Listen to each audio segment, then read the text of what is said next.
রাসূল সাল্লাল্লাহু আলাইহি ওয়াসাল্লামের ছিল 2টা খুতবা, আপনি বানাইছেন 3টা। যেটা অতিরিক্ত বানাইছেন সেটা বসে বসে দিচ্ছেন। ওই খুতবায় যাতে ডিস্টার্ব না হয় তাই লিখে দিচ্ছেন যে খুতবা চলাকালীন সালাত পড়বেন না, নামাজ পড়বেন না, তাই লাল বাতি দিলেন আপনি। আর আপনার দৃষ্টিতে এই খুতবা শোনাটা হলো ওয়াজিব।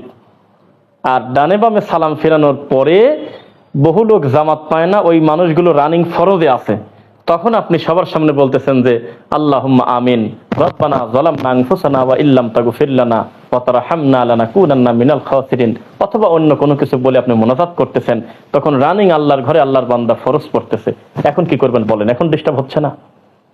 মানুষের বানানো 3 নাম্বার খুতবা, যার কোনো ভিত্তি নেই, যেটা বিদআহ, সেইটার ডিস্টার্ব হচ্ছে জন্য সালাত বন্ধ করে দিলেন। আবার আপনি যখন সালাত শেষ করলেন তখন বহু লোক রানিং ফরজ পড়তেছে, ওই লোকটার নামাজ ঠেকায় দিচ্ছেন মুনাজাতের মাধ্যমে, তো ডবল আসামি হলো না? এটা কেন করতেছেন? তারপরে নাম দিচ্ছেন যে